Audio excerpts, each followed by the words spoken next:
All right, it is showtime. Hello, everyone. What's going on? And welcome to a brand new episode of, as I always say, what I hope is your favorite baseball share on this very platform right here, and that's YouTube. As always, I am Ivan alongside Stefan. And by the way, before we get into anything else that we would like to say at the top of tonight's show, guys, we didn't say this last week, but I think it's only right that I do share this with you guys right now. So, for those of you who are catching it live now, or for those of you who are watching after the fact, because shout out to you guys as well.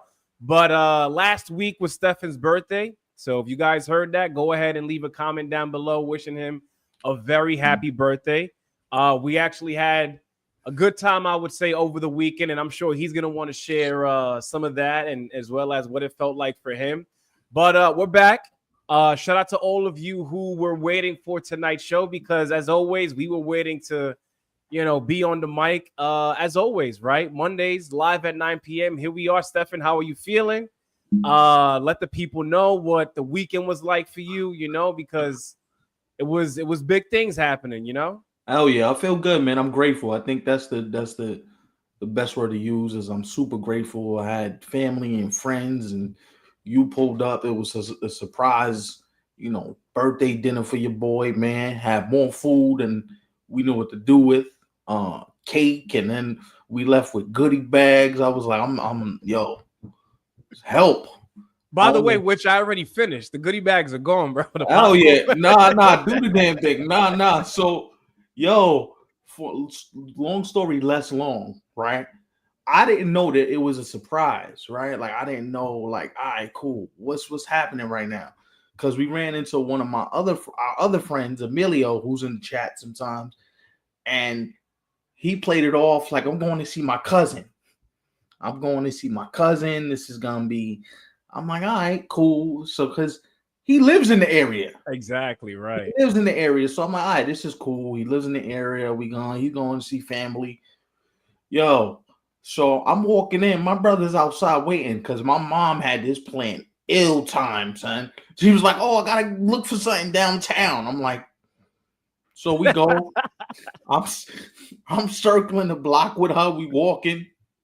I'm like, yo, we get in, right? We walk in. My brother goes, yo, go towards the back. I'm like, towards the back. I'm thinking this is going to be me, him, the girls. And usually, what it should have dawned on me, because usually when they say go to the back, it means go towards the big room where there's a lot of people and all that. Yeah. So I didn't put it together. I roll in. They screaming surprise at me. I was stuck. I didn't know what to do for 2 minutes. So everybody's all hyped up, and I'm like, yo, it's good to see everybody. So I'm talking to my boy Juan. Me and Rick are going back and forth. Who pulls up behind me 2 minutes later? This guy. And my first response is, fuck you doing here? Like, because I wasn't expecting it. I was like, all right, my birthday was Thursday. Like, everybody wished me happy birthday. I was cool. I didn't really want nothing big. Like, but mom had told me they've been planning this for a month. Yeah, bro. And they set me up out here. I was like, damn. Yeah, I knew about it. Excuse me, rather. I knew about it for a few weeks, I would say, leading up to the actual day. Y'all got me good out here, man. Like, Shout out to some of you guys who were here already. Look at that, Stefan. They wishing you a happy B-Day. Thank you, y'all, and man. This is still even a few days after the actual B-Day itself. Appreciate it, man. I had a lot of love, and I appreciate the love now. Let's get to it. You're wearing two gifts that you were given as well. I mean, like you flaunting early. We Shrek noticed things, so you pulled up to impress today. So this is a limited edition Oakland A's hat. They don't even make these anymore. Mm-hmm. And the jersey is LeBron James high school jersey. They're only available in one mall in New Jersey. And my brother happened to know where the mall is. So he picked it up for me. I got this jersey and I got another one. I might wear it, next week. But I got to figure out how I'm going to match it. But no, I'm glad you had fun, though, bro, honestly. You know what I mean? Like, people like, yo, you deserve it. You guys work mad hard. I'm like, yo, we was at the birthday. We were still working. Yo, you know what I wanted to say, too? Because I didn't really get the chance to say this to your family. And I don't want to say this is the first time I had ever felt like this when it comes to your family and their support for the show. Yeah, But man. that day, because there was, so many of them, obviously to, celebrate your birthday and me being there for the same reason. The show came up a few times, Yeah, outside of us how having our conversations. yeah, Like, you had some relatives that were like, yo, you guys are good on that show. Keep up the yeah, good work. It's a great feeling. And we always see it in the comments, depending on wherever it is that you guys are watching from. Cause we got TikTok, we got the IG, the YouTube as well. But it's also good to hear in person, so that's great. yeah, man. I mean, it's a beautiful thing when people show you love and you get the love, you reciprocate it right back. My cousin made us both laugh. He goes, "Look at these two guys, YouTube stars. Let me get your autograph." I'm like, "Yo, Yeah. stop that, bro. We didn't even do that yet." You know what I'm saying? But Right. I'm grateful for the support that we get from the comments, the views. It all means a lot. But this weekend was fun, man. And hopefully when we crack 1,000 subs, we could do something like that, with the people, man. Invite everybody and Soon, eventually, yeah, have a that little would definitely be something that we want to do in the have a future. little get together and Hmm. just vibe out. So Tonight's show is important, though, guys. Now that we actually spoke about, what the past few days were like, not only for Stefan but me as well being present. mhm. We're 10 days away from the trade deadline, right? For those of you who may have not been paying attention, which I think all of us should be paying very close attention. I know Stefan is probably paying even more attention than all of us combined, I would say. But yeah, we're 10 days away, right? And this is actually our very first episode of the second half. Now that it's finally underway. So let's get into it, bro. I know you wanted to start it off with something in particular. So um so I gotta all right, can we play this? Can we play the hypothetical game? Because usually me and you we get straight to it. Like we're gonna get to the hypotheticals, we're gonna have some fun, we're gonna put some pieces where they might go, you know what I mean, and where they might not go. We're gonna have some fun. But I heard something today that made me go, "Oh, that's interesting."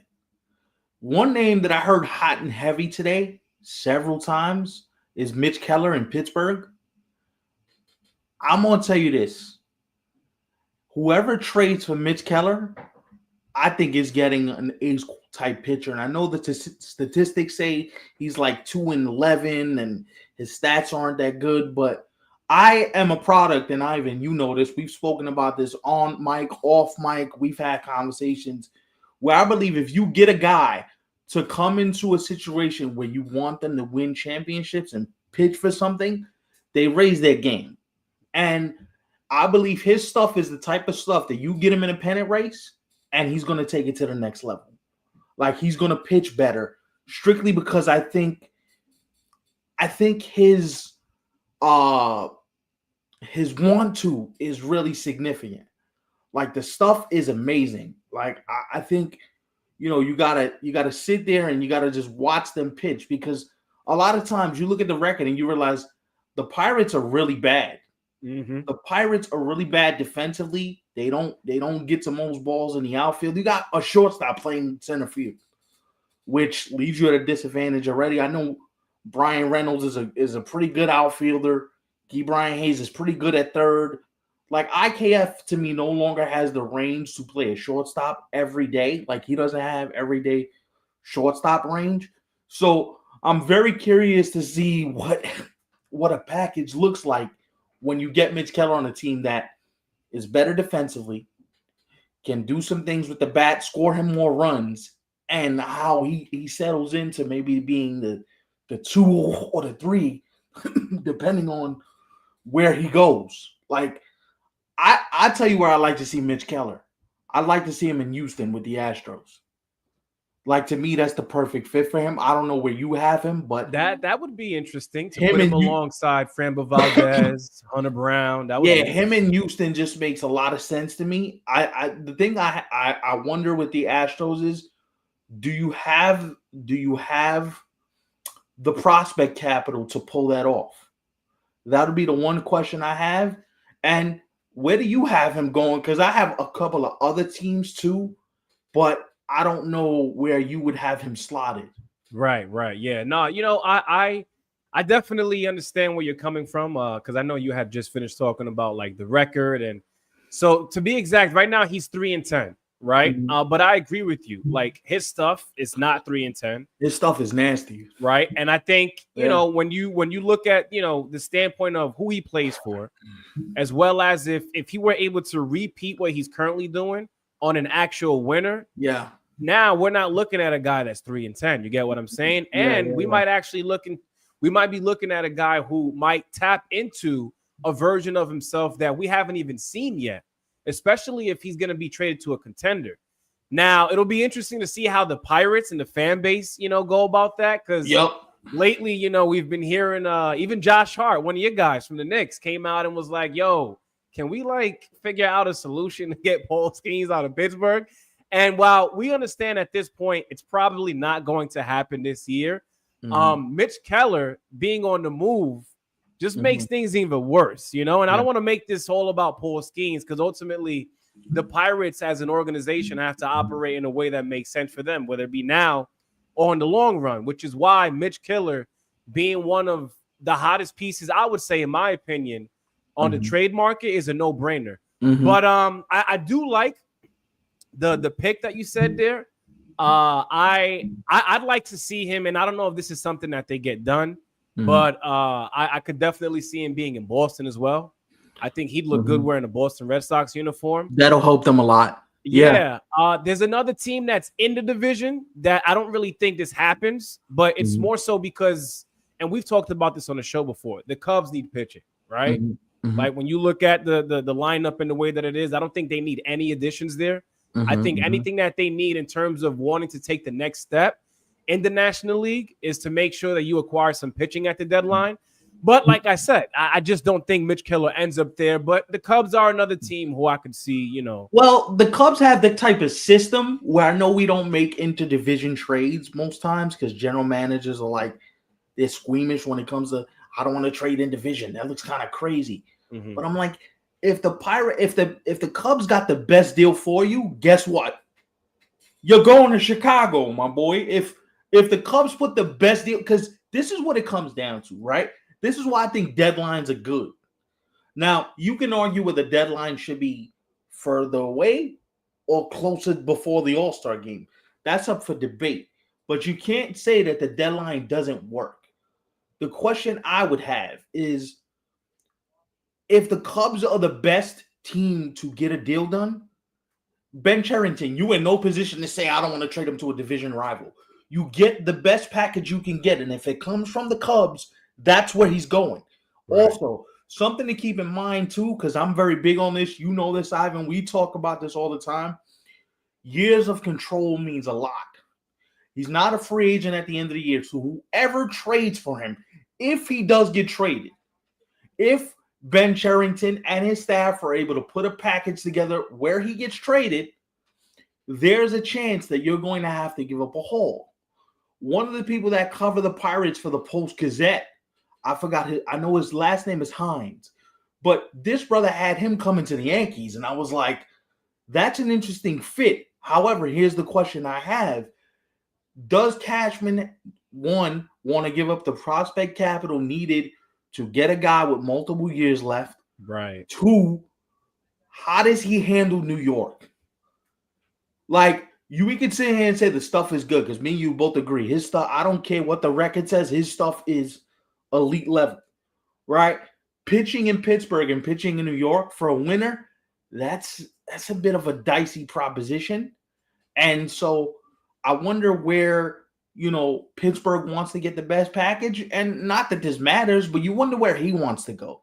Yeah. If he'd want to go to a Chicago, if he'd want to go to a Milwaukee, so to speak. And I know that's two in division teams, but, maybe he prefers that over New York because New York is a bear. The whole Northeast is a bear. Boston even is a bear. Yeah. Like Boston, it's funny you actually mentioned that comparison between, playing for Pittsburgh versus playing for the Yankees. Because earlier today I was doing some reading, and I don't know if any of you guys came across this, but Cameron Maybin, he made a good point. He talked about his experience in the big leagues and the fact that he's played for several teams, back in his playing days. And he said, yo, one thing I'll tell you is, to make a long story short, there's nothing like playing for the New York Yankees. And that was just his opinion, right, compared to some of the other teams, again, that he played for during his time. But hearing something like that, especially in real time, now that we're doing the show live, only adds on to the point that you just made regarding Mitch Keller or anybody else who's going to go to the Yankees in this case. So let's because we see a lot of Joe Ryan in the comments. Let me just address this for the record. I know people say he's not getting traded, and I don't think he does get traded. From everything I've read and everything I've heard, I don't think he's getting traded. But I'll believe that when it's 6:00 on July 31st and he's not dealt. If you're the Twins right now, you're trying to recoup some assets and get yourself in position to where the future looks brighter than it does right now. So if I were the Minnesota Twins, if somebody were to blow my socks off for Joe Ryan, consider it. Listen, and I know Byron Buxton said what he said at the All-Star game, which to me is just plain stupid. It is, yeah. But I do believe him, though. I think he's just going to stay put. I don't. You don't? I don't believe nothing these players say. Really? No. So I would have said I don't believe it prior to hearing what he said. But after him being asked questions regarding possibly being on the move and how direct his answer was, I mean, it's not really something that you would think that you would hear from a player at the big league level. So but let me he wants to stay put. Let me tell you why I think he's full of shit. Respectfully. The reason why I think he's full of it is because if you say anything else to the contrary, you look like you want to get the hook up out of there. You look like you're alienating the fan base. You're pissing people off. You're not making people very happy because you're like, oh, I want to get up out of here. Where there's still years on this contract. The Twins are still paying him a lot of money. So the last thing you want to do is piss off your employer when they're paying you, I think, another 3 or 4 seasons. You don't want to alienate anyone. So my thought process would be, yo, I understand what you're saying, but if the Twins came to you with the package and said, yo, I will trade you to the Mets, and you got a chance to go win a World Series, it'd be hard for me to believe Byron Buxton when he says, oh, I don't want to waive my no trade clause, unless you're just stubborn, you want your money, and you want to stay in Minnesota, which is fine. I take an attack of the player is always going to say the politically correct thing. He was wearing a Twins hat. He's in Twins gear. He's not trying to piss anybody off. He got years left on the contract, so you don't want to piss off the people who employ you now. But I believe if somebody comes to him and says, yo, we got a real package on the table for you, what would you like to do? I think he'd be foolish not to accept, if a deal is really on the table for him. Like if the Mets inquire about him, if the Dodgers inquire about him, you'd be foolish to say I'm Minnesota. And despite what he may have said, that doesn't stop teams from still picking up the phone to check in with the Twins. Like, yo, is this still like a possibility that this is something that could work out? Ultimately, the decision does boil down to Byron Buxton at the end of the day, right? But I agree with you, especially because this is the standpoint that I see it from, right? Like Byron Buxton is a guy who, for a while now, and it kind of sucks that it took this long because he's finally healthy this year. I said that on a previous show, but the fact that he's finally healthy, we're starting to see what Byron Buxton could do over the course of a 162-game season. And it's unfortunate how, and listen, I don't know what Minnesota means to him. Listen, it could have a special place in his heart for all we know, right? Yeah, but at the same time, you're a guy who you've been hurt for a long time. Yeah. Us as fans, like forget being a Minnesota Twins fan if that's what you are, but just us as fans of the game, we've been waiting to see this version of yourself. And now that you finally got to this point, you don't want to play for a contender? Yeah, it's kind of crazy. And this is why I'm listen, if Byron Buxton's available, then Joe Ryan's available. I don't believe Joe Ryan's not available because the starting pitching market is super thin. If somebody says to you, yo, we're going to give you our number 3, our number 6, our number 9, our number 12. You got 4 top prospects in this deal. You're not going to trade him? Are you out of your mind? What? Yo, I'm sending you on the next flight to wherever it is you got to go. Right? Like, we can't be sitting there and the reason why I speak like this, bro, like, hear me out on this and tell me if you think I'm tripping. Chat was good. The pitching market is so thin, bro. Like, you don't even hear real, like, Sandy Alcantara is a name you hear circling with other certain teams. You hear maybe Edward Cabrera. He's also in Miami. He's circling with certain teams. I've heard the name Seth Lugo, which is brought here. He's been circling with a lot of teams, but it's like the starting pitching market is really, really thin. And if you get a guy like Joe Ryan and Mitch Keller to lead the top of the starting pitching market, the Twins will be foolish not to trade this guy, especially because what you can get back is outstanding. And whether they do it or not, that's totally up to them. Mm-hmm. As I'm looking at the iPad, I got the iPad set up with the Twitter notifications and the emails. So if you see me glancing to the right, I got the iPad set up. But I think the Twins need to stop messing around, right? I think they need to take a good look at what's happening above them, I must say, especially when it comes to the Detroit Tigers in their own division, as well as some of these other teams in the American League who have gotten hot recently. And I hate to say this, but you got to count yourselves out, right? Like, you're not better than Tigers. You're barely better than the Royals if the Royals really want to get things rolling for them, right? You probably won't even be better than the Guardians if the Guardians are playing good baseball. Right, yeah. Along with every other team, as I mentioned, in the league itself. Yeah. So, well, now, mind you, aside from Joe Ryan and Buxton, they've got a boatload of guys that they could also get rid of, too. I'm going to tell you, too. I think Jalen Duran goes, the closer. I think Jax goes, the setup man. I think the Twins' bullpen looks completely different by the time we get to, like, July 29th. I think they're going to do a lot of the overhaul. Look, and we can sit there and debate who's better, Keller or Ryan. I think they're both number 2 or 3s on a good staff. I don't think they're aces, but I think they can help somebody. Whether you like Joe Ryan or you like Mitch Keller, it's totally like that's up to you. That's in your discretion.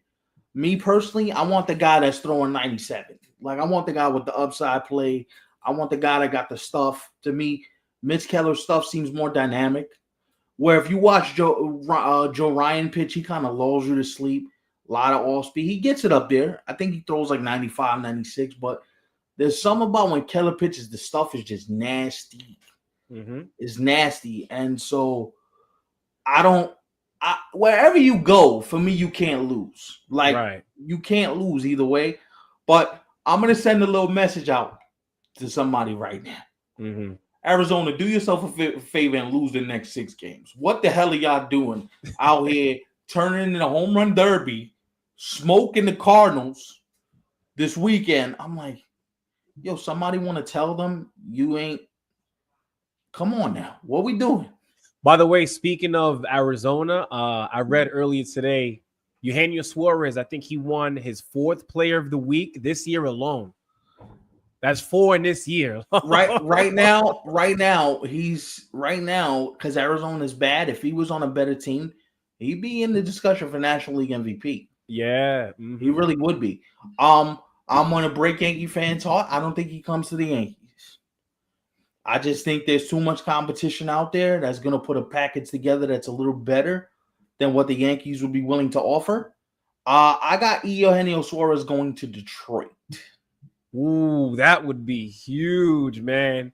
And that was actually, it's funny you say that because, you know, for those of you who have been around long enough, if you don't remember, excuse me, we one thing that we talked about in the offseason was the Tigers could have used like an Alex Bregman. You know, they could have used one more bat in that lineup. And listen, man, I think I'll say this too, you know, because I also think they could use, because we talk so much about the starting rotation and how good it could be, even though a couple of guys, you know, are banged up. Yeah. But at the same time, I think if there's 2 things right now that I think would make the Detroit Tigers look even more appealing as favorites in the American League, I think if they were to get a bat as well as a reliever at the back end of the bullpen, They Like, forget it. Lights out. so I'm gonna tell you what I would do if I'm the Tigers. I would try and go get Suarez, and then I'm gonna go try and get Jax from the Twins, and that would be my deadline.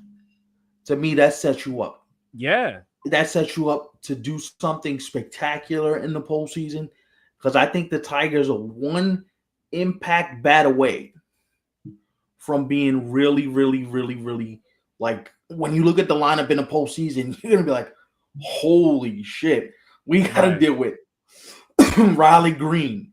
You got to deal with Suarez. You got to deal with Javier Baez. Gleyber Torres is having a good season.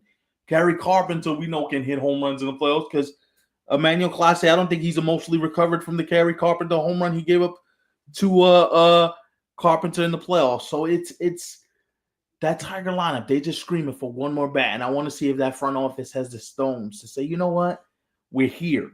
You know We're what makes here. me believe that they will go ahead and listen, even if it's not Suarez, I do think that they're going to make an attempt, you Mm-hmm. know. Yeah. I think because correct me if I'm wrong, Tariq Scooble's a free agent after next season, right? No, 2026. this Is one he? Let's coming. see. I think it's this one I think coming. it's Yeah, 2026. is it? Because I heard. I'm gonna double check right now. But I wanna verify to okay. So his last year of arbitration is next season.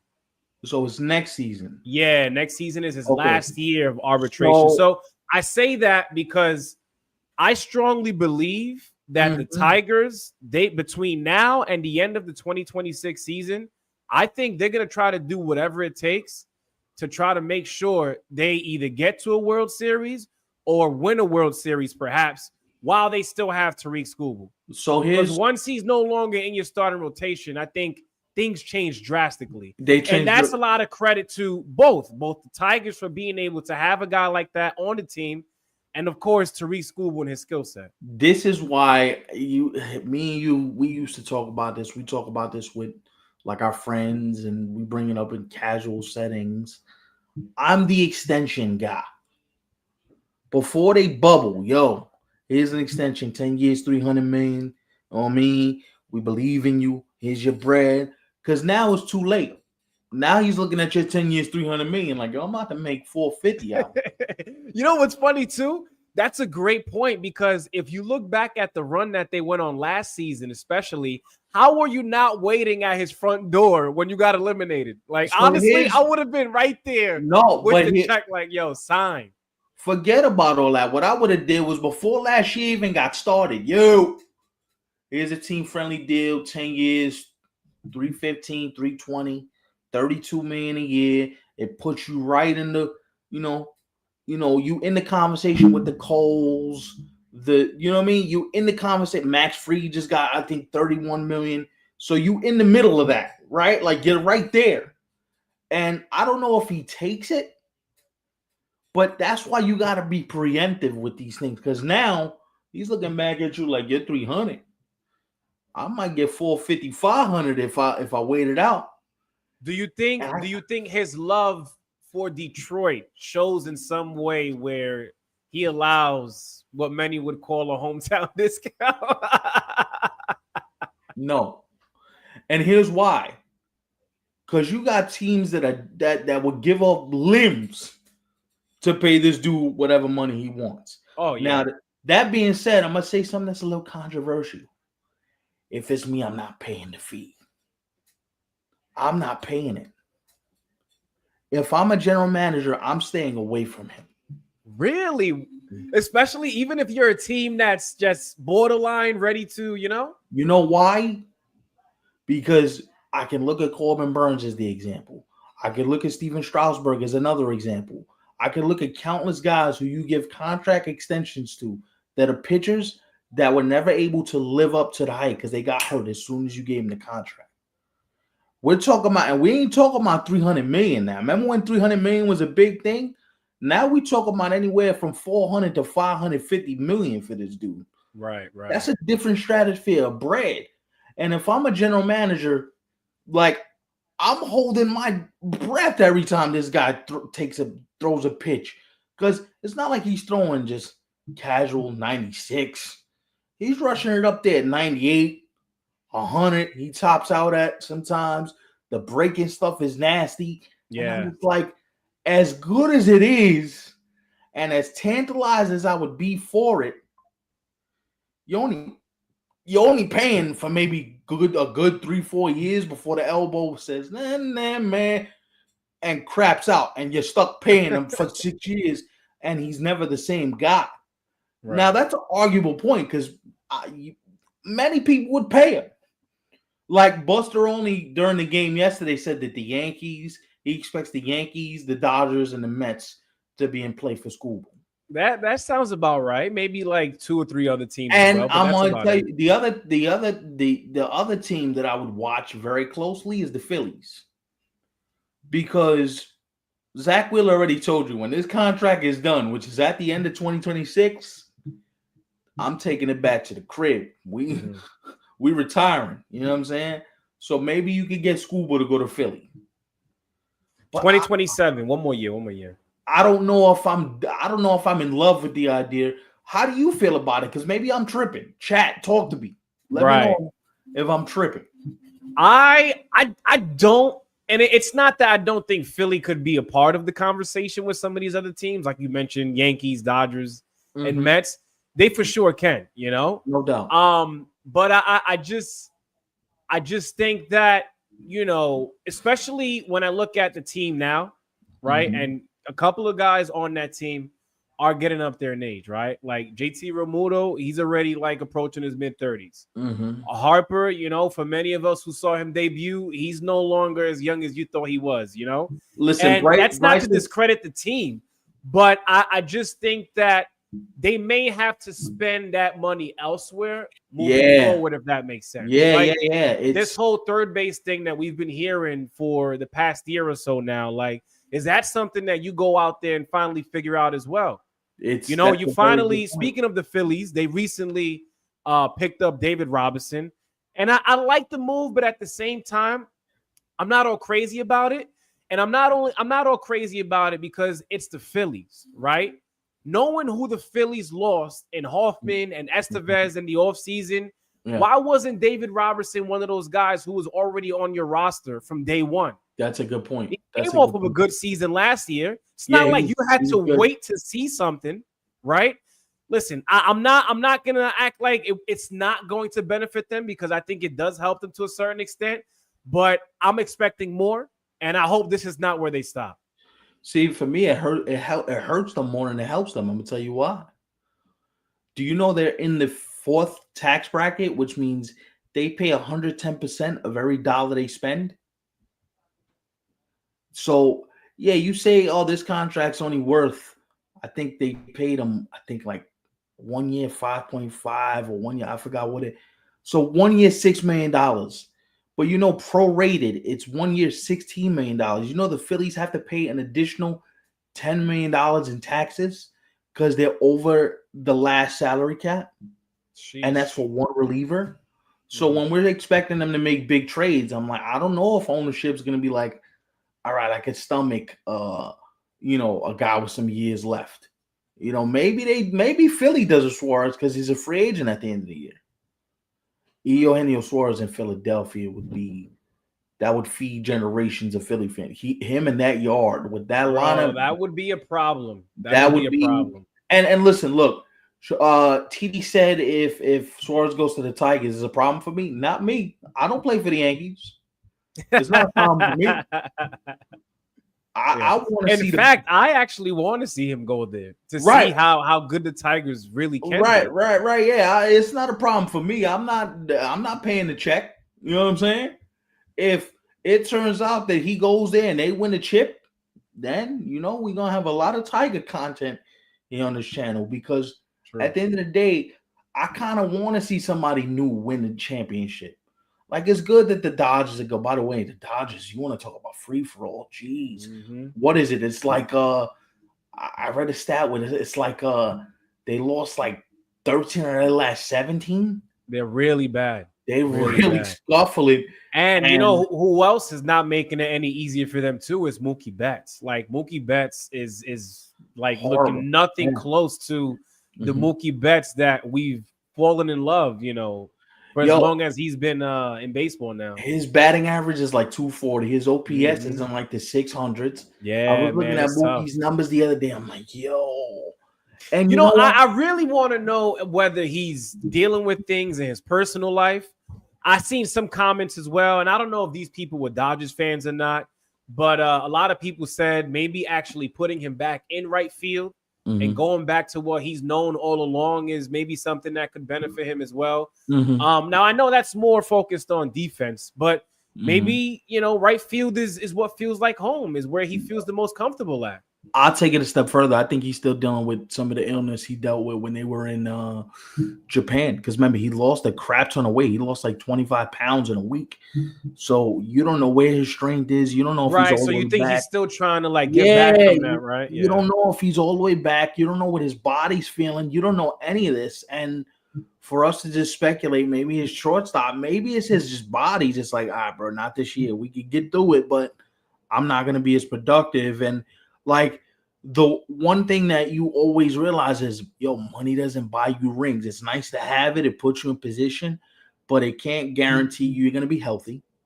It can't guarantee you're going to play at the highest level. It doesn't necessarily guarantee that you're going to necessarily be back in the World Series, right? So that's why when you get there, you have to take every opportunity to win it, because there might not be another chance to get back there, right? So like, I'm wondering right now, if you're the Dodgers and they're going to be aggressive, they have to. The money just dictates that they have to, right? Like Emmanuel Clase, if he's available, I got him going to the Dodgers, right? Like that's just where I got him going.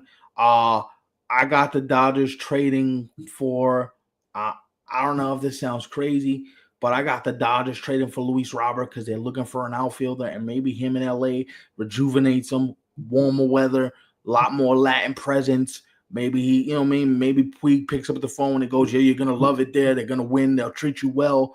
You know what I'm saying? Maybe that's a thing. I don't know if that's a thing, but maybe that's a thing. And so, you look at it from the perspective, like everybody's sitting here worried about the teams that are not playing well.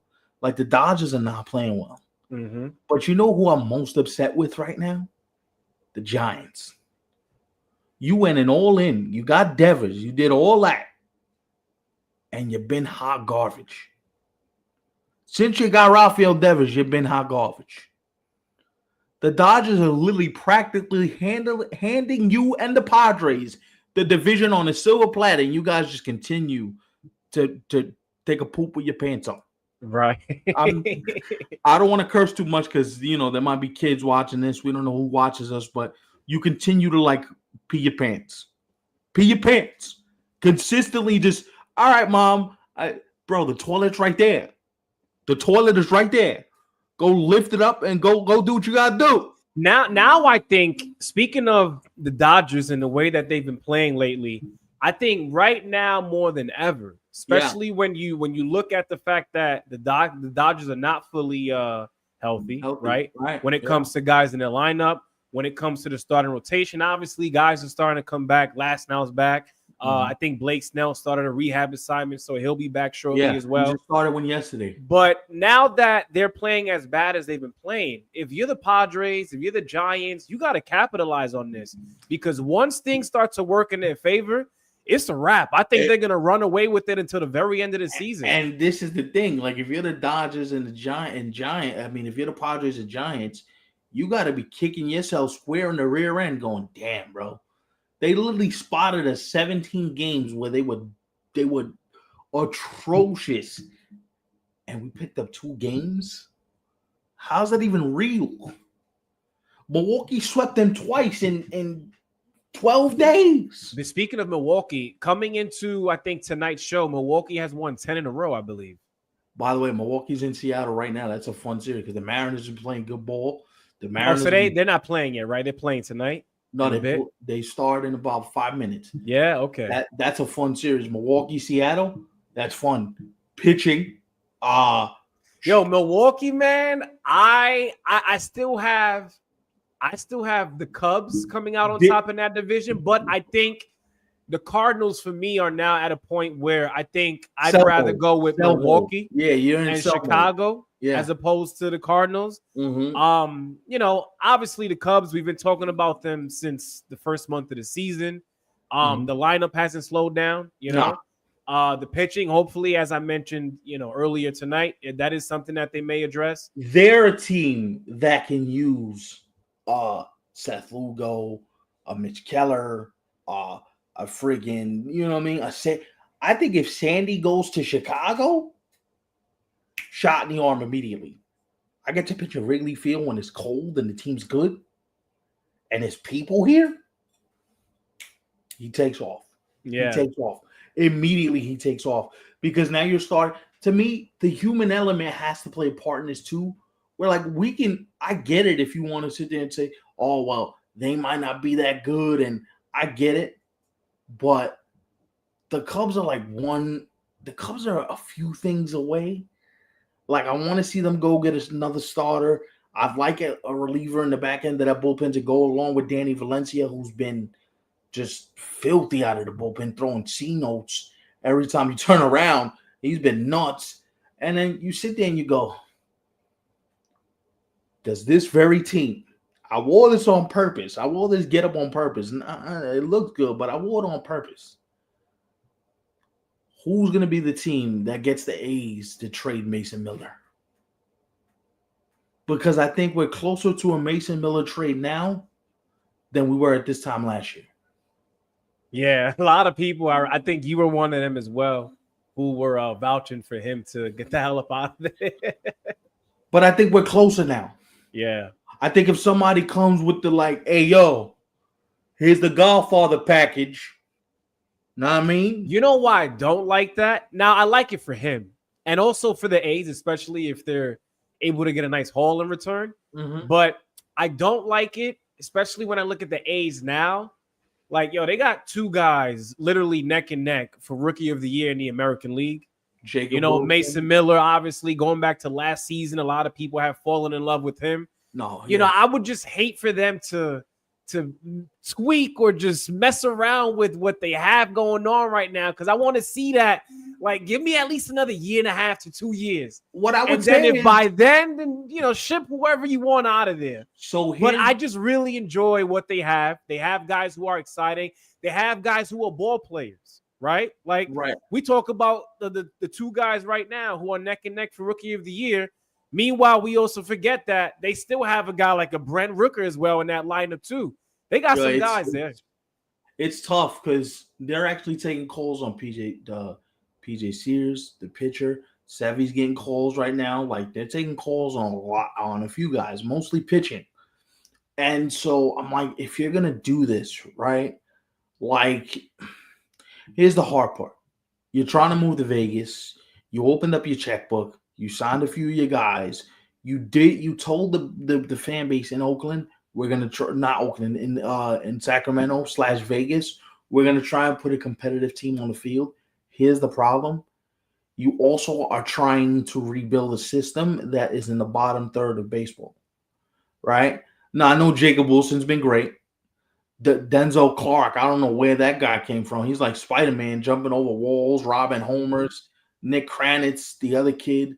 Nick Kurtz. Nick Kurtz is the other kid. He's out here killing. So it's like, I see what you're trying to do, Billy Bean.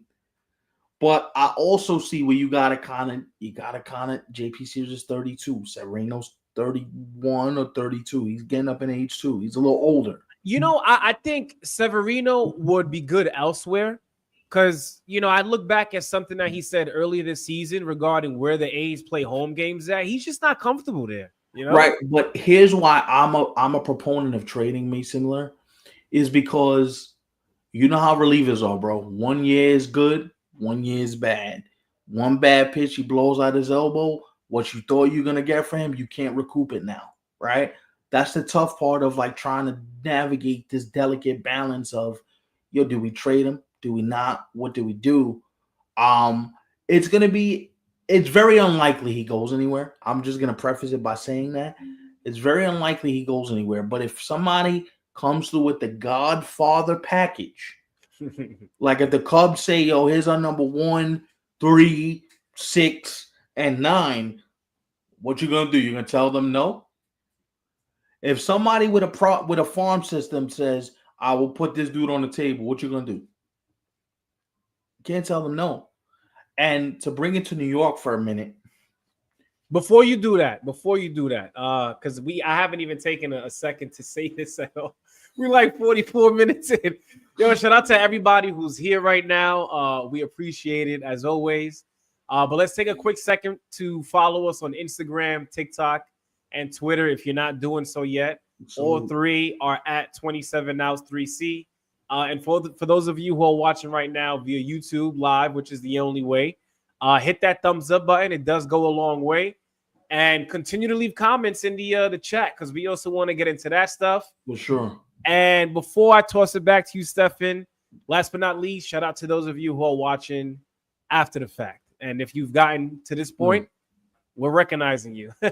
And real quick, I just want to, the reason why the name of this episode is called Short Sample Size Theater is because this was what it's all about this time of year. Yo, you get hot for like a half a second, your trade deadline plans can change, right? So like Shrek says, KC with a nice comeback win tonight. If the Royals come out in the second half and they win like 8 of their next 9 and deadline is, next Thursday, the following Thursday, and you got the owner, and everybody in the front office looking at each other like, do we really want to trade Seth Lugo? It's possible. Possible. Do we really want to trade Estevez? Carlos Estevez is another guy who I know the Yankees have been looking at him. The Mets are looking at relief help. There's a bunch of teams that are looking at Carlos Estevez. So maybe.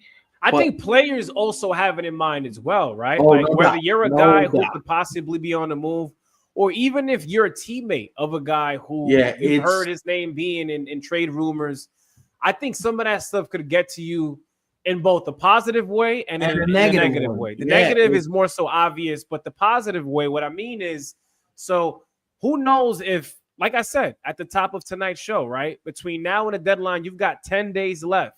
Mm-hmm. So who knows if these guys are having conversations like, yo, I'm hearing my name. Listen, I know this is how they talk behind the scenes. There's no way they're not having these kind of conversations. Of course. But what if there's a guy who we're hearing like damn near every day, and little do we know, he genuinely loves where it is that he plays for now. So he's there talking to his teammates like, come on, fellas, let's try to get something going. If not, I'm out of here. Like, I don't want to be gone. Because that's how it is, right? Like, it may not be your fault, but because of how contracts work, you might be on the verge of becoming a free agent. It might be best for you to move on. Here's the funny thing. I think that's happening in Toronto right now. Because remember, at the beginning of the year, we're like, they're going to have to trade Bo. Vladdy came back. That's great. But there's going to, like, Gosman might be traded. This one might be traded. You look at Toronto right now. Toronto's a few bullpen pieces away from, I believe, possibly running away with the American League East. Running away? Wow. Yes. Interesting. Yes. And, I'm going to say this for the Yankees real quick. No player can save you. No acquisition will save you. So don't make any. What you need to do right now is call up that 6'7" giant of a center fielder, trade Trent Grisham for some bullpen help, and go put that lefty in center field, and let's rock out and let the kid finish the season. That's what you need to do. Will they do that? No, because they're the Yankees, and the fans are gonna want them to do X, Y, Z. Mm-hmm. But I'm saying to you, instead of going halfway and saying, "Yo, but let's try." And it'll cost you less too if they do what you're recommending. Right. Yeah. And like, but let's try to get player X or player Y or player Z. Cash. You ready to trade a George Lombard Jr.?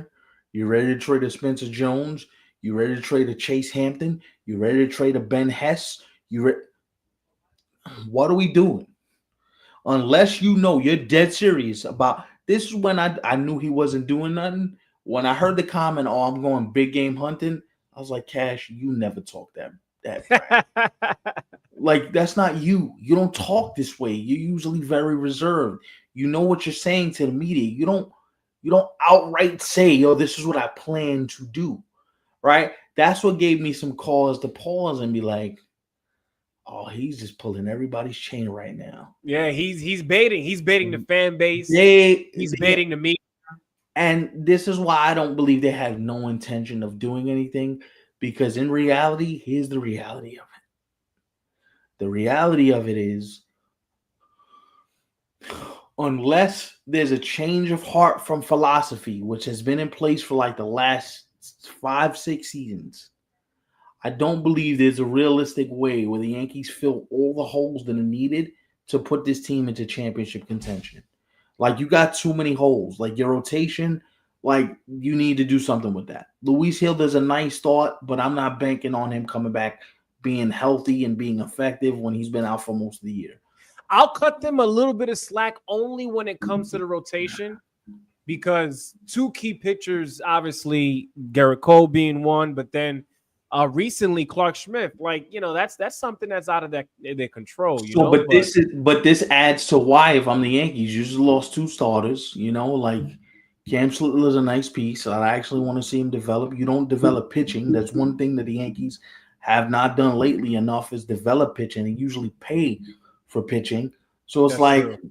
what, like, Suarez would help you, but help you to what end? He's not a good defender, right? Like, he's not going to make your defensive problems any better. He's going to hit the ball a hell of a lot farther than your third Right? base. He might have games where he might hit two, But three like, of are you trading for Ryan Helsley to move everybody up a slot, where Devin gets the 8th and Weaver gets the 7th and Helsley gets the 9th, and now you got an elite bullpen? I don't know if you do that. I don't know if the Cardinals want to do that. I don't know if you trade for Jalen Duren. Do you want to stomach the type of package that the Twins would be asking for in return? Like, Razor said something, Rick said something when we were at dinner. He believes that the Mets ain't going to do nothing either. And you know why I believe that too? Because David Stearns he's on the margins type of guy. Like, I don't see him blowing up his farm system for player X when they're just trying to they just got into developing, cultivating, getting to a point where you got this farm system at a level where it's respectable now. Where scouts go to watch Met games and you're like, ooh, Brandon Sprout, you got some players in the minor leagues for the Mets. Like, I don't see where that's a thing. Jet Williams, I don't see where he just automatically turns around and says, all right, we're going to strip this bare bones. Because I do think when it comes to the Mets, and if you're a Mets fan watching right now, shout out to you. D-Rails, what's up, bro? Yeah, D-Rails, I know you're in here. You're a big Mets fan. But my question to you guys is, because I believe this, right? As an outsider watching the Mets, I think you guys have a lot of young infielders that you guys don't necessarily know what exactly to do with. And not that it's a bad thing, but I think when you have that many options, I think it's safe to say that you're okay with departing with at least one guy, right? Like you said, they may not go out there and make like the crazy deal that Mets fans may want them to make. Yeah. But with having with Beatty, with Vientos, Acuna, Mauricio, like the list goes on, right? Like, get rid of one of these guys, and hopefully that could be a piece to land something that benefits the team here in this second half. And the same thing with the Yankees. Like, yo, we've been hearing Spencer Jones' name for years. Spencer Jones. And to see him at this level put up the kind of numbers he's been putting up this year, if you're the Yankees, don't you kind of want to see that through and be like, all right, maybe we got somebody coming behind big fella that he can learn from. All right, yo, big fella, we got your replacement, right here. Go mentor this big brother. You know what I'm saying? If I'm a fan of the Yankees, you know what I'm expecting? You're gonna laugh, but I'm expecting like a Soriano from the Angels, and that'll be that. Or maybe somebody in the bullpen where like they do a couple bullpen things and that's that. Maybe an IKF or maybe a Key Brian Hayes. Oh, please no! I don't want to revisit that. No, but I'm saying like that's where my sights are set. I know they're talking big targets. Yeah, I get that, but number one, financially, it's expensive. 2, maybe you get Suarez, but everybody wants Suarez. So it's not like you're the only team in the market that's looking to trade for Suarez. Like, Suarez is the belle of the ball. So it's not going to be easy to get him. Mitch Keller, you might like him, But there's going to be a lot of teams that are going to be willing to part with prospects to get this guy. Like the Cubs, I think the Cubs are in win now mode. I think they part with a guy. Not to say that the Yankees shouldn't be, but when have the Yankees had the stomach to say, all right, we're parting with our best players to get this deal done, and we're gonna like the reason why Dylan Cease is not wearing a Yankee uniform right now is because they refused to part with Spencer Jones. So it's like, what changed now that he's playing better? You're gonna part with him now when you see the potential of how special he can be, especially offensively. I don't know that. So like everybody said, oh, the Yankees are gonna go big, they're gonna do something big. John Heyman was in the post the other day. All the Yankees plan to do something big. I'm like, John, respectfully, bro, put your head down. It's nap time. I don't have nothing to say to John Heyman, actually. If I had to say one thing, now that you bring him up, just listen, man. Have a mature conversation with Keith McPherson is what I would say. go like hash that out because he's a great guy, bro. You know, I'm just saying, but you know, like I'm at for those of you who saw the interview, you know what I'm getting at with that. But yeah, right. Like it's like, yo, all right, like everybody, all the Yankees plan to do XYZ, and I'm like, let's calm down. Like, also too, speaking of the Yankees, and we actually did see this over the past few days, leading up to tonight's brand new episode for you guys. But Stefan, you saw this. We got it on YouTube. We got it on TikTok as well. But we had a few Yankee fans leave comments that were regarding something that we had been hearing for a few years now, you know? So here's the thing. Without getting into specifics or doing none of that, I will just say this for the record. They're going to try. What I'd like to see them do is do nothing. Because you're not winning the World Series this year, right? Like, Garrett Cole's arm is not magically going to regenerate itself and be ready for October baseball. Mm-hmm. Max Fried's dealing with a list of problems. Schlittler's having some elbow issues, which puts any sort of trade speculation involving him kind of like, your man's having forearm issues after one start in the big leagues. Do we really want to do this? Like, is it a safe bet that if we trade for him, his arm doesn't blow out the moment we get him? No, like the moment he gets off the plane, he's going to blow his arm out, right? Like, I don't know. What I would say if I'm the Yankees is take the next 2 days in Toronto, figure out a way to win at least those two games because you got beat today. Mm-hmm. If you lose the next two games, guess what? Your division hopes are in the crapper. You're not coming back. You're not winning that division. And the reason why I'm saying that is because I just think it's too much of a steep hill to climb. It would be 6 games. You see Toronto 2 more times, I believe. I could be wrong on that. But, like, your pitching injury, you got injuries, right? Like, you're trying to piece this together.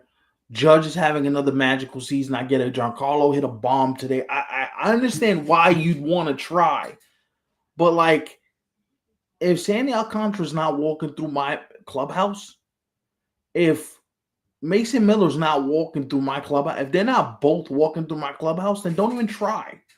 If you're not going to go be the big bad Yankees that says, oh, screw the payroll parameters, we're going to get farm system and payroll be damned, then don't even try, because what the fan base is expecting right now compared to what you're going to give them, the crash out on Yankees Twitter is going to be legendary. It's going to be like, I'm going to be just sitting here just watching the crash out, just dying, because we've seen this.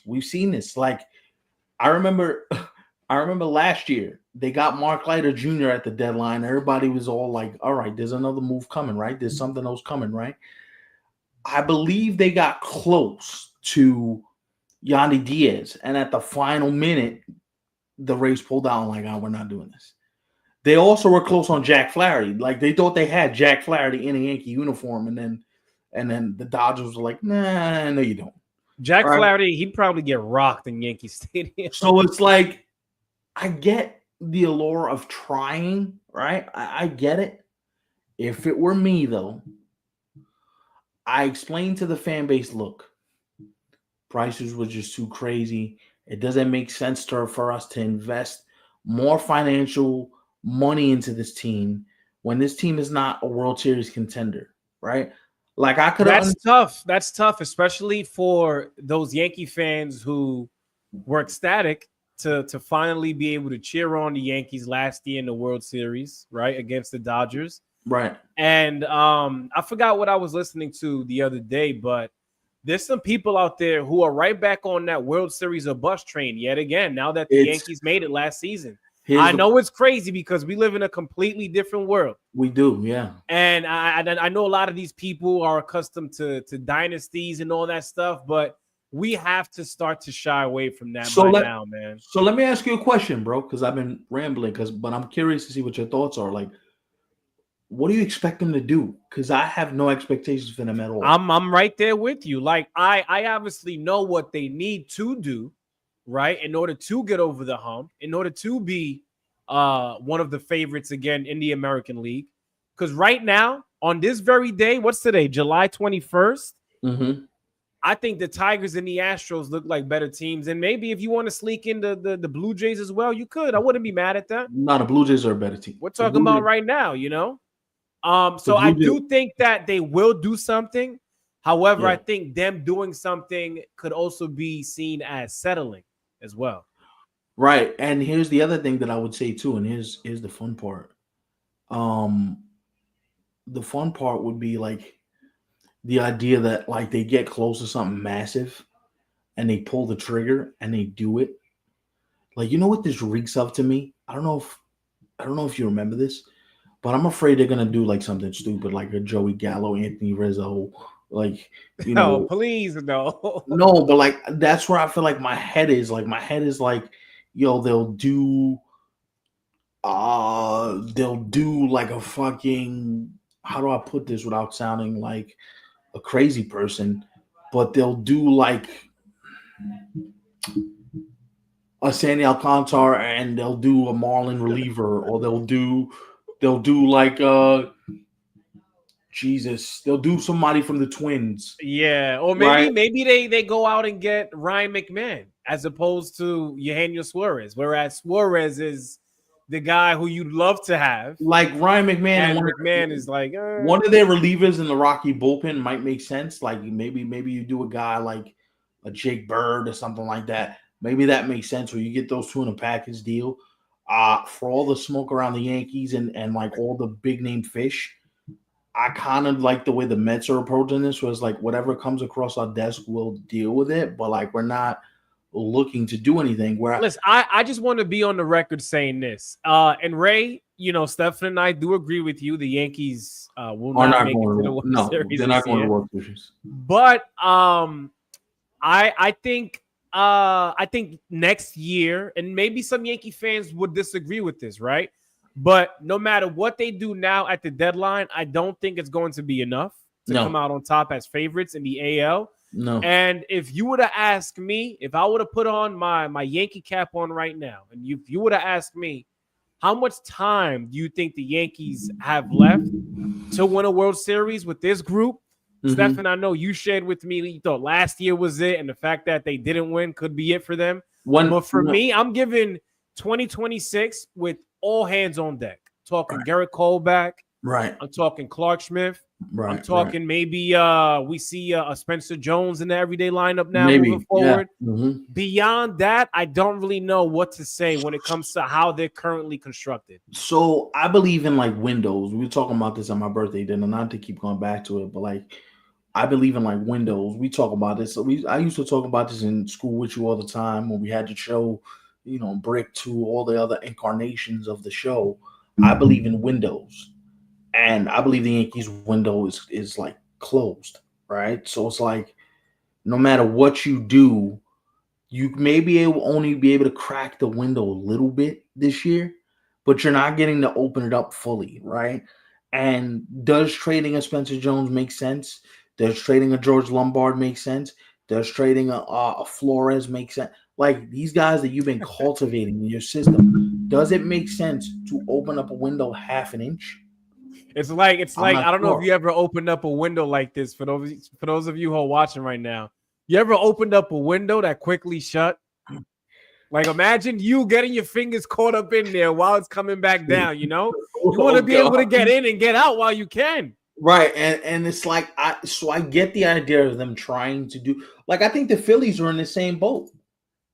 Like what? I think the Phillies are in the same. Like how much can Yeah, you do? D-Rails actually made a good point. He said that this is the Phillies' last chance to win this year.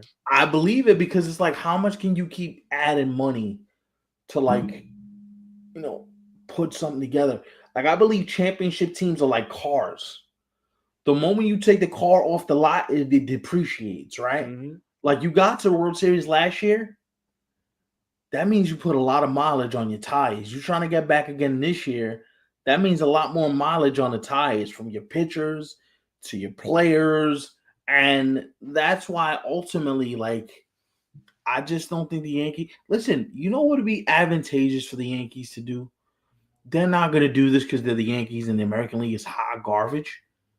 Them missing the playoffs wouldn't be the worst thing in the world because what it allows you to do is you can tell yourself, you know what?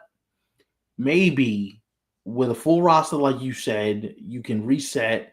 You go sign a free agent here and there. Like maybe you give Suarez a 3-year deal. You tell him go play third for us for the next 3 years. Now you got Suarez in the middle of your lineup every day. You didn't have to give up prospects to get him. All you had to do was pay him money. And now you can see maybe the lineup looks a little different next year, right? But like again, where's that pursuit of Kyle Tucker? Like the Cubs are in this boat too. Like all the teams I mentioned, like the Cubs, you got to win the World Series this year because there's no guarantee Kyle Tucker's coming back. Yeah, they're gonna look very different without him And being in that lineup. Yeah, because if the Yankees or the Cubs offer him $600 million, guess what? If the Yankees, the Mets, or the Dodgers offer him $600 million, he's out. Yeah, he's gone. gone. Mm-hmm. Unless you get close to the number, he's out of there, right? So it's like shit. I think he's already out. He got one foot out. I know, and he's still balling, right? Yeah, and it's like if you're the Cubs, you'd love to re-sign him, but in a realistic world, has the Ricketts family showed you that that's what they want to do? No, right? So like, it's a delicate balance you walk. right. It's a tightrope you're walking because you want to win, but you, Jed Hoyer, the Cubs president, we're ending right now. Jed Hoyer, the Cubs president, we want to get to these comments too. Jed Hoyer, who was on the Cub broadcast this weekend, said like, you want to win for this year, but you're also thinking about, 2026, 2027, 2028. And it's a very tough proposition because it's literally short sample size theater. Like that's literally where we are. It's like literally a week can make or break you, right? Like the Twins losing 2 out of 3 to the Rockies this weekend was like, all right, bro, like it's time to break this up. Like Derek Falvey, what are you doing? Like it's time. Like we already know what you want to do. Like the Phillies, financial ramifications. The Yankees, financial ramifications. Does David Stearns want to go big and sell from the system? That's one of my 2 biggest keys to acquire talent, especially in the American League. I'm going Tigers for 1 because I think they're right there.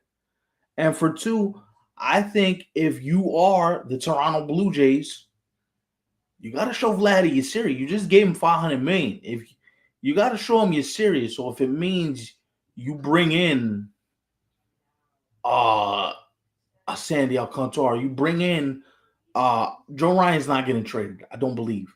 But you bring in somebody of that ilk, or you bring in a Duran at the back end of your bullpen, and you show Vladdy, look, we're trying to win this division. We're trying to get to a series. We're trying to keep up with whoever's in the National League. Yeah. That's how you do it, right? I for me personally, when it comes to the Blue Jays, and I also, before I get into that point, I also want to let you guys know, as we've already mentioned a couple of times here tonight, the trade deadline is next Thursday, right? So for those of you who keep up with the scheduling when it comes to new episodes, obviously new episode right now as I speak, we're going to come back in a week on Monday, but we're going to do 2 shows next week. So we'll be back a week from today, Monday at 9, like always. And then we'll be back in just a few days after that, Thursday at 9. Because like you said, Stefan, The trade deadline is 6 p.m. that Thursday, July 31st. So we'll be back with a brand new episode, well, a second episode for next week, Thursday at 9 p.m., July 31st. Yeah. And that by the time that ends, I'll be ready to collapse in bed. It'll be a successful trade deadline. Right. Also, my Blue Jays point, here's my thing, right? So the Blue Jays, I said this on a previous show, like Chris Right. Bassett, Jose Barrios, Kevin Gossman. That's not the worst 1, 2, 3, right? Like that's a respectable 1, 2, 3. For sure. But when I compare them to the Astros, for example, Hunter Brown, lights out all season long. Yankees, they have Max Fried. The Boston Red Sox, Garrett Crochet. The Tigers, Tariq Skubal. All of these other teams in the American League, they have that one guy. Right, yeah. That if it came down to it, now you don't want to be in that position. But this is why you always make sure that you have that one guy where you say, that you got a guy here's geared the up. ball, get the job done. I think we're good because the ball is in your hands. I just think that's what the Blue Jays are lacking, That's a great point. Emilio says with the lockout, with a possible lockout looming, teams' windows may be closing sooner rather than later. Right. That's a great point. And like that's where if you think about how like fickle sports is, like we all think OKC is going to be here for the next 100 years in the NBA. OKC is one knee injury with Shea and, but now they got 79,000 million draft picks, so they might really be back.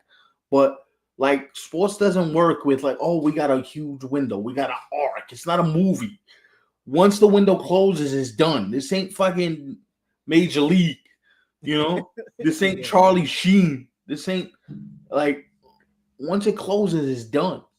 So like I can see where the Yankees are desperate. I can see where the Tigers are desperate. I can see where if you're the Giants, like you might do something that's out of character. Like does Buster Posey turn around and say, well, we did Devers. What else is left for us to do? Can we go out and get player X, player Y if we really wanted to?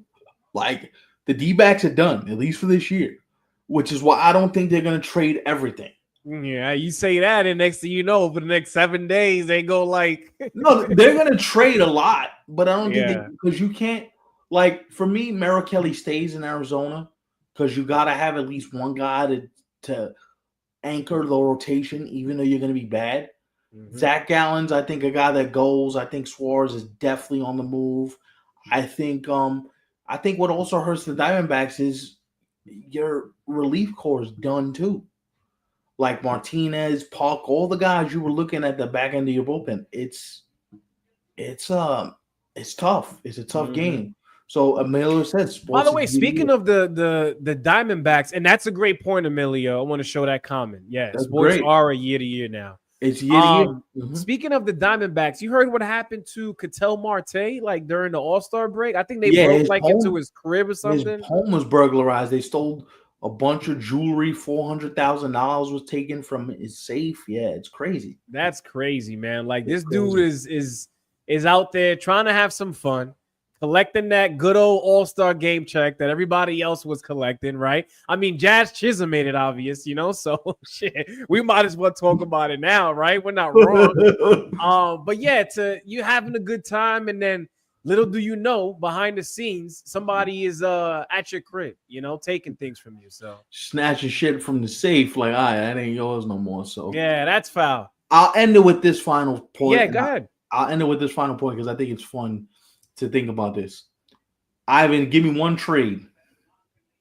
Give me one trade in each league that by the time we get here next Thursday, me and you are going to be looking at each other like, what the fuck? Well, actually, I don't want to say between now and next Thursday because we have one more show between now and next Thursday. All right, so give me. So I might say something tonight, and then come a week from now. Trade, give me a trade from now till next Monday to have me and you in the chat. Like, what the fuck? Because I got one. Wow, that's tough, man. I could name a couple of names. No, go ahead. Really boil it down to. Give me a few. Give me who you got. Okay, I think between now and Monday, I I could be wrong because I think this guy, it might take literally up until the The deadline deadline. day. Yeah. Mhm. But Sandy Alcantara, I'll say between now and next Monday when we're back with a new episode at 9 p.m., I Mhm. think Sandy's gone. He's playing elsewhere. Who You know, else? Who you else? know where? You know where you got him? See, that's the tricky part because one thing that you shared, and I think you said this on last week's episode.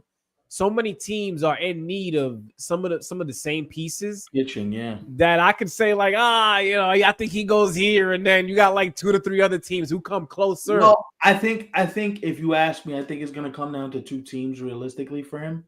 I think it's Cubs Dodgers. Whoever wins the tussle for those two teams gets him. I think he does get traded. I think Cubs and Dodgers to me are a logical fit. Although I would not sneeze on at the idea that Boston comes and snatches him, and while these two playing footsies with each other, Craig Breslow was like, "All right, bro, come off that. That was fun, but your boy, I need him. He needs to come pitch in Boston." I could see where the Red Sox kind of work their way into this. Um, Who was the one that you had in mind? I know you said you had one in I mind. have a huge one in mind that you can be like, "What the?" I know what the Guardians are saying. I know what they're saying, that we're listening, but we're not going to do it. And like I know what I mean, like I get it, like I get it. But my best guess is that Emmanuel Clase is wearing a different uniform come Monday. You think so? And my guess is Emmanuel Clase is going to be pitching for the Astros.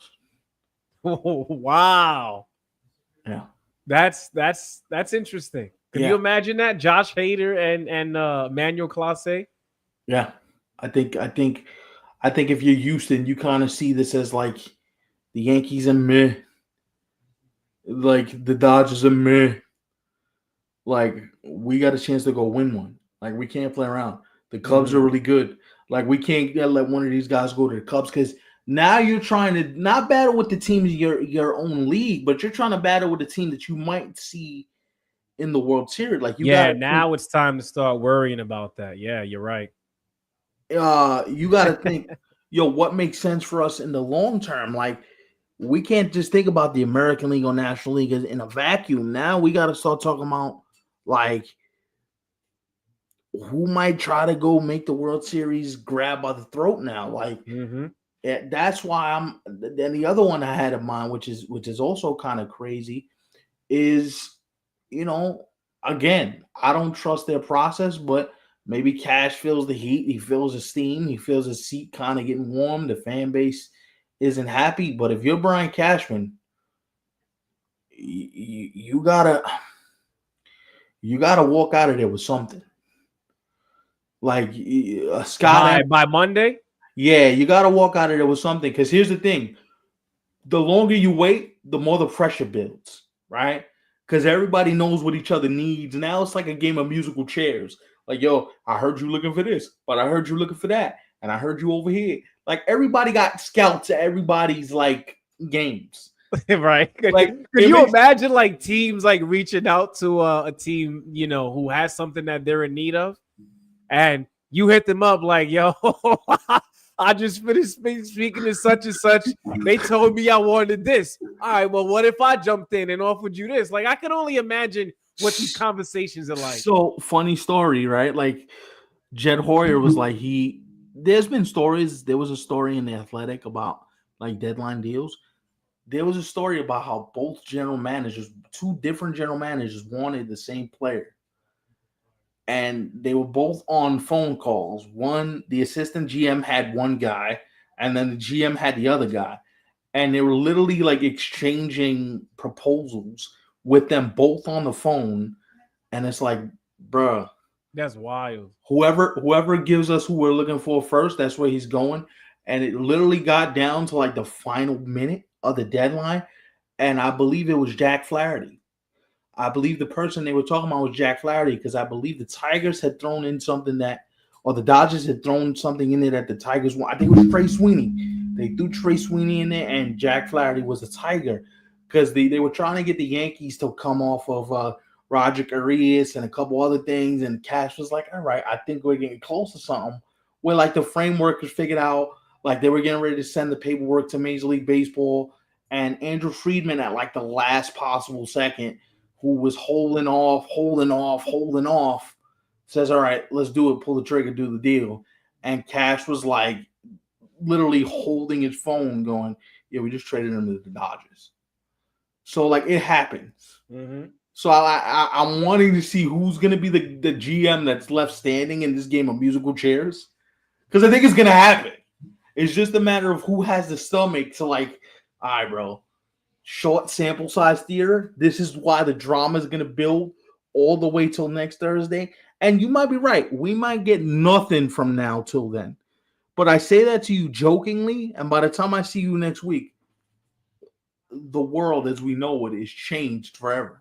Yeah, but my gut does tell me, not only between now and Monday, but as well between now and next Thursday, the trade deadline, I think there's gonna be at least one trade where we're gonna be saw it coming. Yeah, right. Nobody saw it coming, and we're gonna be in here like going crazy, like us, the chat. We're gonna be going in here as if like an emergency. A bomb went off. Yeah, a bomb went off. Like, here's my biggest fear. Watch this trade happen when you're like picking up your little boy, or like you're in the middle of like anything, busy, right? I know what you mean. Busy town. Yeah. Right? Like busy town, right? Mm-hmm. And I'm like, I'm gonna text you. I mean, that's the purpose of doing 2 shows next week. No, but like this is the sucky part. It's like somebody's gonna make an acquisition and you're gonna be in the middle of like fucking bumper to bumper traffic, dropping something off to somebody, and I'm like, so the only way I would see it as bad in that way is if it happens on Tuesday or Wednesday. Because Monday we're coming back. No, but we want to come back again Thursday. Knowing our luck. So if it works out how you're saying it, it would have to be either Tuesday or Wednesday of next week. So knowing our luck, it's gonna happen Wednesday. The day before we're scheduled to come back, somebody's gonna make a trade and you're like, oh, we might as well wait to talk about it. I hope not. Listen, if any teams are listening, if anybody has any connects with some of these teams, let them know that we here on 27 Outs would like for them to do something either between now and Monday, if not between now and Thursday. Oh my God. Don't. I mean, even though Tuesday and Wednesday are in between that, right? But still, you get what I'm trying to say. No doubt. Like either make it between now and Monday, or if not, it better be the day of, so that we can cover it that same night. We're leaving, but I have a final question for you, and I've thought about this. Yo, what if the trade deadline was an automatic built-in off day for everybody, where there's no games, where all you do is just focus on trades all day, so these players can actually get to their teams? Mm-hmm. Why is there games on trade deadline day? Like, this is built into the calendar from like when the season starts. There should be an automatic off day. Automatic. Because how is this guy supposed to travel, play with you, be on the field, pass his physical, do all that? You're missing a guy for like 2 days. Yeah. I mean, it's interesting that you say that, because it brings me back to when Wilmer Flores was on the Mets. Like, we've seen certain guys like in real time break down on the field. Obviously that trade didn't go through, but these guys have feelings, right? And for them to be in the middle of a game playing at the expectation that the fan base expects them to play at, also with having to deal with their name being in trade rumors, it's kind of like an off day does make sense when you think about it like that. So Rodney he's on my brave wing, because I've been here for about a year and a half now. Shout out to you, I've been Rodney. there for about a year. I've been there about a year and a half now, Rodney. Ivan will tell you, I've been there with the Braves for about a year and a half. But, yeah, they should do it at some point. But they probably won't. I think they'll let go of some other pieces instead. Yeah. The guy that I think that they'll trade more than likely is Ozzy Albies, but even that's not a guarantee. So also, before we go, guys, because we are about to leave, make sure you guys go ahead and in the comment section, let us know who you think might be on the move, right? Yeah, drop a hint for potential trades and all that. Give us your thoughts. Tell us. Listen, it doesn't have to be for your favorite team, or maybe a team that you might be afraid of like, yo, if the Dodgers, for example, or if the Mets or the Yankees or the Astros land somebody, like if they get that one guy, let us know who that one guy is, to the point where it might be a wrap for the rest of the league.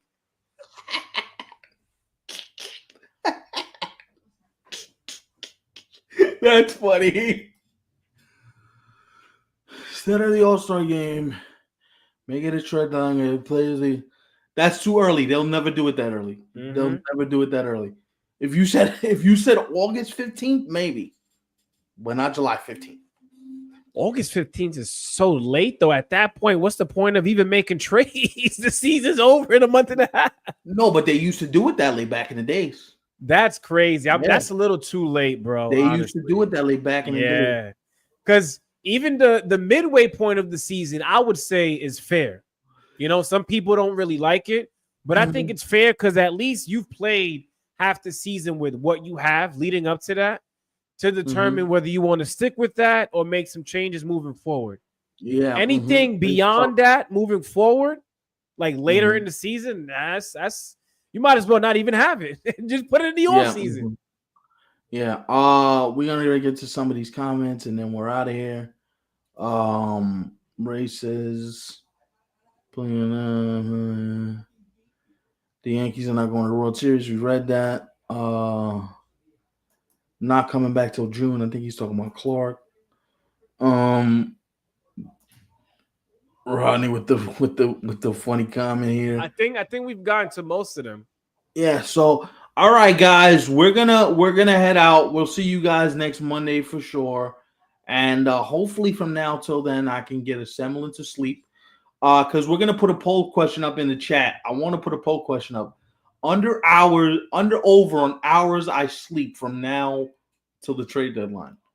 I got it at a grand total of 100 hours. Nah, ask on Monday, bro. Because between Monday and Thursday, that's what? 72 hours? Yeah, I got 48? I got it less than that. I got it about like 20 over a 3-day stretch. So let's all have fun, boys and girls. That's not all that bad. That's not bad. I'll take that. Because with that, you could get like 7 on 2 days and then like 6 and some change on the other day. Could be. Yeah. I'll take 20 hours. Why not? That's not so bad. Now anything under 20 is we might have to check in on him, chat, where we start like leaving comments like, yo, did Steph get enough sleep for tonight's show? No, you'll know. You'll know, and the people will know. But anyway, guys, thanks for popping on. We appreciate it. We'll talk to you guys soon next Monday.